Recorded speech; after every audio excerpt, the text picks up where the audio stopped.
Samajwadi party के नेता आजम खान की विधायकी रद्द होने के बाद रामपुर विधानसभा पर उपचुनाव की घोषणा हो गई है। इसको लेकर रामपुर नगर विधानसभा में उपचुनाव लड़ने के लिए पहले कैंडिडेट हमारे साथ मौजूद हैं। अलीगढ़ मुस्लिम यूनिवर्सिटी के पूर्व महासचिव और कांग्रेस पार्टी के राष्ट्रीय प्रवक्ता सुलेमान मोहम्मद खान ने ये घोषणा की है कि रामपुर नगर विधानसभा के उपचुनाव में वो ताल ठोकेंगे। सीधे तौर पर हम बात करते हैं सुलेमान मोहम्मद खान से। सुलेमान मोहम्मद खान, टीवी 9 भारतवर्ष में आपका बहुत बहुत स्वागत है। बहुत शुक्रिया आपका, बहुत शुक्रिया। जिस तरह से आपने घोषणा की है रामपुर नगर विधानसभा उपचुनाव में, क्या घोषणा की है आपने और किस तरह से चुनावी मैदान में आप चुनाव लड़ेंगे? देखिए, चुनाव लड़ने का मकसद मेरा है कि मैं रामपुर को एक बेहतर लीडरशिप दे सकूं, बेहतर रहनुमाई दे सकूं। जैसे हमने देखा अभी गुज़िश्ता वक्त में कि 4-5 साल से आम लोगों के ऊपर जिस तरह से जुल्म हुआ, जिस तरह उन्हें परेशानियां हुई और उनका कोई पुरसान हाल ही नहीं था। जो लोग इलेक्टेड रिप्रेजेंटेटिव बने, जो चुनाव जीते, वो उनकी मदद के लिए थे ही नहीं, मौके पे ही नहीं थे।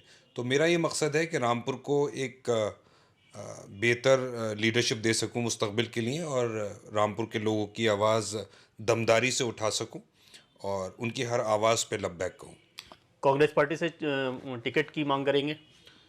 बिल्कुल, कांग्रेस पार्टी से टिकट की मांग करेंगे क्योंकि मैं कांग्रेस का सिपाही हूं और मुझे पूरी उम्मीद है इंशाल्लाह कि कांग्रेस पार्टी मुझे ही कैंडिडेट चुनेगी। अगर by the way Congress party से टिकट नहीं होता है तो फिर क्या आपका निर्णय होगा? गुलजार मियाँ, मुझे चुनाव लड़ना है।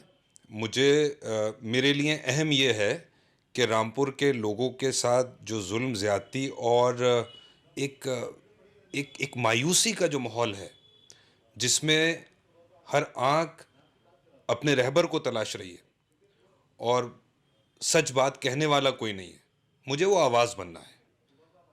मैं किस पार्टी का नुमाइंदा हूँ, कांग्रेस पार्टी मुझे टिकट देगी, ये सब बातें एक तरफ हैं और रामपुर वालों को एक साथ जोड़ के उनकी ताकत बनना, ये मेरा सबसे अहम ऑब्जेक्टिव है। जिस तरह से 10 बार रामपुर के विधायक रहे आजम खान, मुस्लिम फेस लीडर कहा जाता है रामपुर में और पूरे उत्तर प्रदेश में अगर बात करें हम, तो 10 बार विधायकी के दौर को किस तरह से देखती हैं आप? देखिए, रामपुर वालों का एहसान है, रामपुर वालों का एहसान है उन पे कि 10 बार उन्हें विधायक बनाया, वज़ीर बनाया। वो कोई इनहेरिटेंस में या कोई उनकी जायदाद नहीं थी। विधायकी, सांसदी, वज़ारत, ओहदे, ये सब रामपुर वालों का एहसान है उनके ऊपर। और जो इस वक्त उनका सूरत हाल है, वो एक इबरत का मकाम है। हर इंसान को जिसके पास ताकत आए, उसको इस बात से इबरत लेना चाहिए कि ताकत का इस्तेमाल सही और गलत दोनों तरह से हो सकता है। आपको कैसे करना है, ये आपको तय करना है। तो उनकी 10 बार विधायकी रही हो या जितनी भी ताकत उनको आज तक सन 80 से लेके 40-45 साल में मिली है, वो रामपुर वालों का उनके ऊपर एहसान है। उनका कोई एहसान नहीं है रामपुर वालों। जिस तरह से हेट स्पीच मामले में आजम खान को 3 साल की सज़ा हुई, उसके बाद विधायकी रद्द हुई और 9 दिन के अंदर ही अब चुनाव आयोग ने घोषणा की है रामपुर में उपचुनाव की, तो इसको किस तरह से देखते हैं आप? देखिए, जो 2013 की लिली थॉमस की जजमेंट है सुप्रीम कोर्ट की, 10 जुलाई 2013 की लिली थॉमस की जजमेंट है।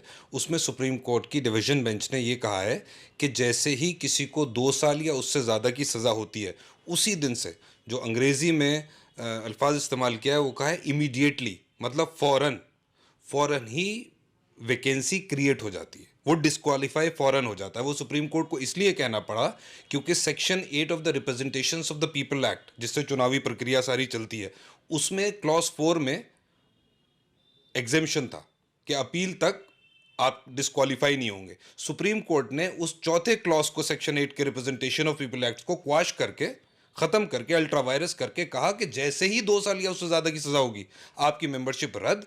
जैसे ही वैकेंसी क्रिएट होती है तो इलेक्शन कमीशन किसी भी दिन, उस दिन से, मान लिए कि किसी विधायक को, सांसद को, इलेक्टेड रिप्रेजेंटेटिव को सजा होती है, उस वक्त से किसी भी दिन वैकेंसी की नोटिफिकेशन कर सकती है। इलेक्शन कमीशन ने 27 तारीख से 8-9 दिन में करा। ये बिल्कुल कानून के दायरे के अंदर है, क्योंकि वैसे भी 6 महीने के अंदर चुनाव कराना होता है। जो दायरा है वो 6 महीने के अंदर का है।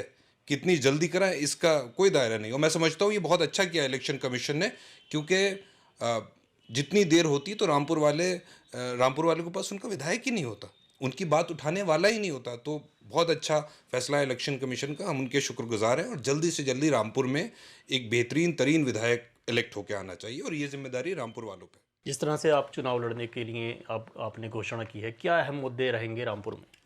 देखिए, मेरे लिए सबसे अहम ये है, जो माहौल मैंने इतने साल देखा, पिछले 8-10 साल में जो मैं माहौल देख रहा हूँ पूरे मुल्क में भी, सूबे में भी, उत्तर प्रदेश में और रामपुर में भी, एक मायूसी का माहौल है।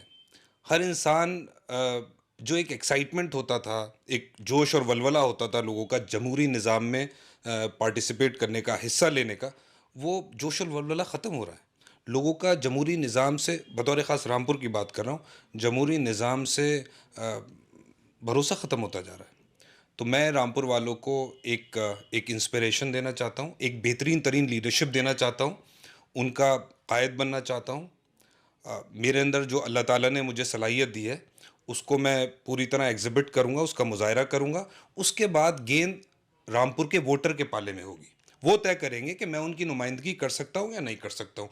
अगर मैं उनके पैमानों पे सही उतरूँगा तो रामपुर वाले इंशाल्लाह मुझे जिताएंगे।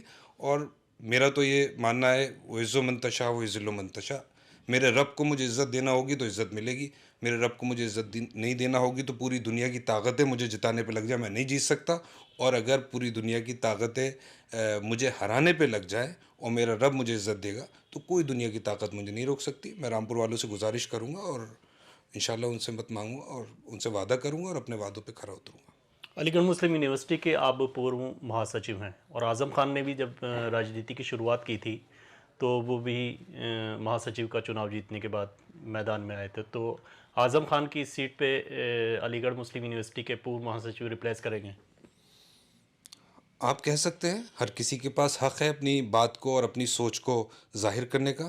आपने ये बात कही, अच्छी बात है। रिप्लेसमेंट, देखिए, हर हर शख्स की सोच, नीयत, अ, अगले 10, 20, 50 साल, 30 साल की लीडरशिप का जो विज़न होता है, जो भी लीडरशिप करना चाहता है, मुझे नहीं पता और लोगों की क्या ज़हन था। मेरा विज़न है लीडरशिप करने का। अ, उसमें जो मेरी नीयत है वो ये है कि बहुत ईमानदारी से, बहुत मज़बूती से और बहुत ही बेखौफ होके, किसी चीज़ का खौफ नहीं, सही को सही, गलत को गलत। जब आप इतनी बड़ी कौम की नुमाइंदगी करते हैं तो आपकी ज़ात को क्या होता है ये अहम नहीं होता है। उन आपकी उस विधानसभा या उन वोटर्स का या उनके आने वाले मुस्तकबिल का या नस्लों का जो जो वक्त आएगा या जो भविष्य होगा वो अहम है। सुलेमान मोहम्मद ख़ान इम्पोर्टेंट नहीं है। तो वो वक्त और था जब वो आए थे, ये वक्त और है। इस वक्त बिल्कुल ऐसा माहौल है जो हमने जिस टाइम आज़ाद भारत को आज़ादी मिली थी सन 47 में, किसी ने ही नहीं सोचा था कि ये वक्त भी आएगा कि देश को तोड़ने वाली ताकतें पूरी तरह से अपना शिकंजा देश पे कस लेंगी। वो वक्त बहुत अलग था जब वो चुनाव लड़ने आए थे सेक्रेटरी होकर। ये वक्त उससे बहुत मुख्तलिफ है। तो मेरे ऊपर ज़्यादा बड़ी जिम्मेदारी है और मैं सबसे गुजारिश करूँगा कि मेरी ताकत बने। मैं आपको कभी मायूस नहीं करूँगा। धन्यवाद हमसे बात करने के बहुत लिए। शुक्रिया। ये थे सुलेमान मोहम्मद खां। इनका कहना है कि आज़म खान से बड़ी जिम्मेदारी इनके ऊपर है और चुनावी मैदान में हर कीमत पर उतरेंगे। रामपुर से गुलजार रहमान, TV9।